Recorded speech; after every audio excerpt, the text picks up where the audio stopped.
ايه الاخبار؟ اهلا بيكم في حلقة جديدة في البودكاست.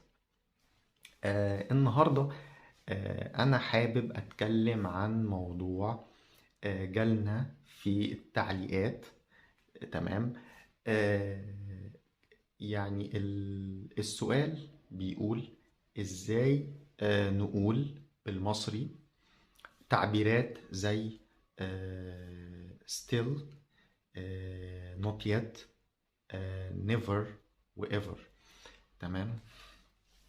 ازاي نقول التعبيرات دي في اللهجة المصرية؟ وبرضو في تعبير او كلمة تانية هي already. تمام. دي برضو آه، كانت موجودة طبعا في السؤال. آه، أول حاجة هنبدأ مع already، لأن في ناس كتير بتسأل إزاي يقولوا يقولوا الكلمة دي في المصري. عادة في طريقتين. الطريقة الأولى في كلمة بالفعل. طبعا بالفعل هي موجودة في الفصحى وموجودة في تقريبا كل اللهجات. بالفعل معناها already. يعني مثلا ممكن أقول هو بالفعل ذاكر الدرس. تمام. يعني هو he already studied the lesson. فهو بالفعل ذاكر الدرس. أو أنا بالفعل في الشغل دلوقتي. تمام. فهنا معناها already. في طريقة تانية بس مش يعني طبعا كلمة بالفعل نقدر نستخدمها تقريبا في كل الحالات، لكن في طريقة تانية بنستخدمها في حالات معينة وهي كلمة خلاص. يعني معناها قريب قوي من معنى كلمة already في اللهجة المصرية. وعلى فكرة في لهجات تانية، يعني برضو في اللهجة الشامية، في اللهجة الخليجية. كلمة خلاص هي كلمة منتشرة قوي. يعني ممكن أقول مثلا أنا عملت الشاي خلاص. تمام. طبعا هنا معناها قريب قوي من already. أو مثلا ممكن أقول هي سافرت مثلا لبنان خلاص. هي سافرت لبنان خلاص. أو هي خلاص سافرت لبنان. ممكن أقول خلاص، أستخدم خلاص بعد الضمير، وممكن أستخدم خلاص في نهاية الجملة. تمام. فدول الطريقتين عشان نقول already.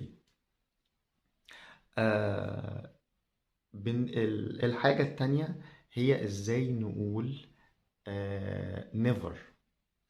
طبعا برضو آسف. برضو في طريقتين. الطريقة الأولى والطريقة دي في الفصحى وفي كل اللهجات هي كلمة أبدا. أبدا يعني أنا ما رحتش أوروبا أبدا. طبعا معناها I've never been to Europe. ممكن أقول برضو أنا ما اتفرجتش على الفيلم ده أبدا.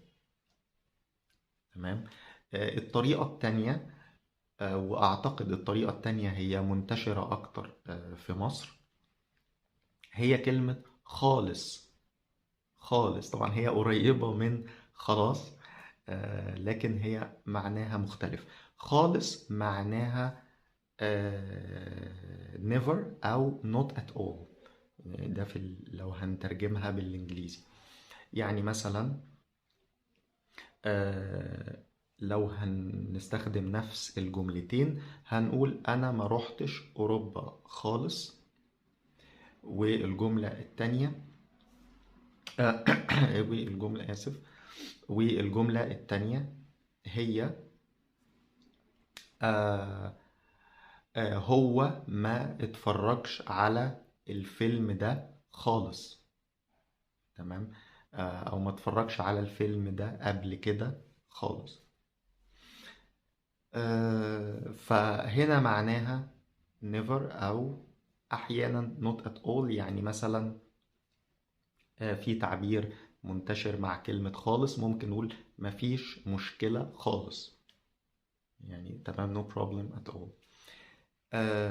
فدي الطريقة التانية عشان نقول never. تمام.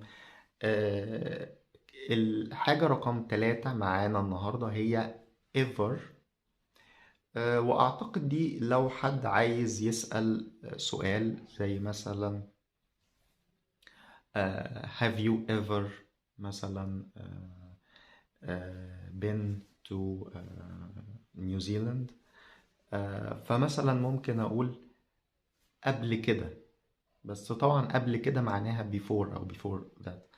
فممكن أقول أنت رحت نيوزيلندا قبل كده. تمام. فدي هي ever. عادة بنستخدم كلمة قبل كده اللي هي معناها before يعني. تمام. أو in the past. في آخر تعبيرين معانا هو still و not yet.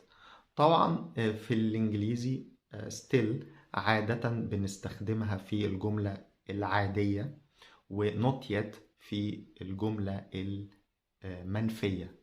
يعني أنا ممكن أقول I'm still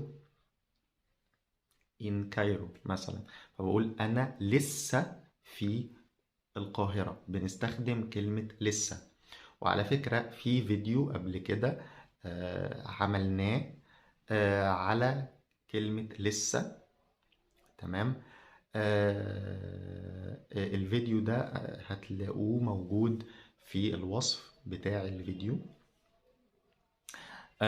فممكن أقول أنا لسه في القاهرة، أو أنا لسه بكتب المقالة مثلا. أنا لسه بكتب المقالة. تمام. فده still. not yet بنستخدمها يعني في الإنجليزي طبعا موجودة في الجملة المنفية. يعني مثلا I haven't finished yet، فبقول أنا لسه ما خلصتش. في المصري بنستخدم برضو لسه. تمام. فلسه معناها still ومعناها not yet. ممكن استخدم لسه في جملة عادية، وممكن استخدم لسه في جملة منفية. لكن في الجملة العادية هي معناها still، وفي الجملة المنفية معناها not yet. تمام.